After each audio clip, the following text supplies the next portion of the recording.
Price the Lord, hallelujah. യേശുവിൽ ഏറ്റവും പ്രിയമുള്ള സഹോദരി സഹോദരന്മാരെ, ഈ പ്രഭാതത്തിൽ നല്ലൊരു ദിവസം അച്ഛൻ ആശംസിക്കുക. പ്രത്യേകിച്ച് ഇന്ന് എല്ലാ മക്കൾക്കും ആശംസിക്കുന്നത് അനുഗ്രഹത്തിൻ്റെ ഒരു ദിവസമാണ്. മാനുഷികമായി ചിന്തിക്കുമ്പോൾ പലതരത്തിലും സഹനവും ദുഃഖവും വേദനയൊക്കെ വരും. അങ്ങനെയൊക്കെ വരുന്ന നമുക്ക് എങ്ങനെയാണ് ദൈവത്തോട് ചേർന്ന് നിന്നുകൊണ്ട് അനുഗ്രഹം പ്രാപിക്കാൻ സാധിക്കുക? നമ്മുടെ ദുഃഖത്തിനും നമ്മുടെ വേദനകൾക്കും നാം എന്ത് ചെയ്യണം എന്നൊക്കെ ധ്യാനിക്കാൻ പോവുക. അപ്പോൾ ഹോശേയ പ്രവാചകന്റെ പുസ്തകം 7-14 പറയുന്നു, ഹൃദയം നൊന്ത് എന്നെ വിളിച്ചപേക്ഷിക്കുന്നതിന് പകരം അവർ കിടക്കയിൽ വീണ് വിലപിക്കുന്നു. പ്രിയമുള്ളവരെ, നമ്മുടെ ജീവിതത്തിൽ സഹനവും ദുഃഖവും പ്രയാസവും അതുമായി ബന്ധപ്പെട്ട ഒത്തിരി കാര്യങ്ങളുണ്ടാവും. അവിടെ എന്തു ചെയ്യണം? കിടക്കയിൽ കിടന്ന് നിലവിളിച്ചിട്ടൊന്നൊരു കാര്യമില്ല. നിലവിളിച്ചോട്ടോ, അത് കുഴപ്പമില്ല. എന്നിരുന്നാലും നാം ചെയ്യേണ്ടത്, അങ്ങനെയുള്ള സന്ദർഭത്തിൽ വചനം പറയുന്നു, ഹൃദയം നൊന്ത് നീ ദൈവത്തെ വിളിക്കണം. എനിക്കുത്തരം കിട്ടത്തില്ല. എന്നിൽ ആശ്രയിക്കുമ്പോൾ എൻ്റെ മനസ്സിലെ പരിഹാരമാർഗം വരത്തൂല്ല ഞാൻ ചിന്തിക്കുമ്പോൾ. മറിച്ച് അങ്ങനെ അവസ്ഥയിൽ ഹൃദയം നൊന്ത് നീ അങ്ങ് വിളിച്ചപേക്ഷിക്കും ദൈവത്തെ. അപ്പോൾ എന്തു ചെയ്യും? സങ്കീർത്തനം 34:6 പറയുന്നു, എളിയവൻ നിലവിളിച്ചു, കർത്താവ് കേട്ടു, എല്ലാ കഷ്ടതയിൽ നിന്നും അവനെ രക്ഷിക്കുകയും ചെയ്തു. Price the Lord. ഇതാണ് നമുക്ക് ആവശ്യം.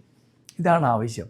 കഷ്ടതയും ദുഃഖവും വേദനയും പരിഭവവും രോഗങ്ങളും എന്തു വന്നാലും വചനം പറയുന്നു, സങ്കീർത്തനം 34:6 പറയുന്ന പോലെ, എളിയവൻ എൻ്റെ നിസ്സഹായാവസ്ഥയിൽ ഞാൻ ദൈവത്തെ വിളിച്ചപേക്ഷിക്കും, വിളിച്ചു കറിയും.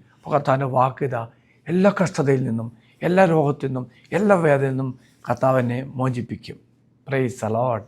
അങ്ങനെ മോചിപ്പിക്കുക മാത്രമല്ല, യെശയ്യാ പ്രവാചകന്റെ പുസ്തകം 54-3 പറയുന്ന പോലെ, നിൻ്റെ സന്തതികൾ രാജ്യങ്ങൾ കൈവശപ്പെടുത്തുകയും എല്ലാ നഗരങ്ങൾ ജനനിബദ്ധമാകുകയും ചെയ്യും. Price the Lord.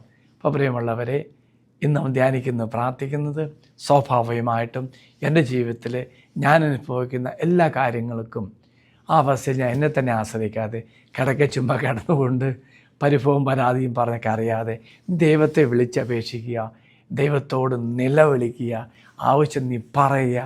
അപ്പോൾ കർത്താവ് പറയുന്ന വാക്യം ഓർക്കുക, കർത്താവ് തരുന്ന വാഗ്ദാനം ഓർക്കുക, കർത്താവ് തരുന്ന ആശ്വാസത്തിന് വചനം ഓർക്കുക. എളിയവൻ നിലവിളിച്ചു, കർത്താവ് കേട്ടു, എല്ലാ തരത്തിലും അനുഗ്രഹമായി വിടുതലായി കർത്താവ് മാറ്റുന്നു, സമൃദ്ധി നൽകി കർത്താവ് നമ്മെ അനുഗ്രഹിക്കുന്നു. ദൈവം എല്ലാവരെയും അനുഗ്രഹിക്കട്ടെ. പ്രത്യേകിച്ച് ഇന്ന് നമ്മുടെ ജീവിതത്തിൽ നാം നേരിടുന്ന ദുഃഖവും വേദനയും ബുദ്ധിമുട്ടും കടബാധയും രോഗങ്ങളും എല്ലാം ദൈവസന്നിധി സമർപ്പിക്കുമ്പോൾ അവൻ നമ്മെ ചേർത്ത് പിടിക്കുന്ന, അവന് സ്നേഹം അനുഭവിക്കുന്ന ഒരു ദിവസമായി ഇന്ന് മാറട്ടെ എന്ന് നമുക്ക് പ്രത്യേകം പ്രാർത്ഥിക്കാം. ദൈവം എല്ലാവരെയും അനുഗ്രഹിക്കട്ടെ. അച്ഛനീശ്വര ആശീർവാദം. നമ്മുടെ കർത്താവായ മിശിഹായുടെ കൃപയും പിതാവായ ദൈവത്തിൻ്റെ സ്നേഹവും പരിശുദ്ധാത്മാവിൻ്റെ സഹവാസം കൂടെ ഉണ്ടായിരിക്കട്ടെ, ഇപ്പോഴും എപ്പോഴും എന്നേക്കും. ആമേൻ. Praise the Lord.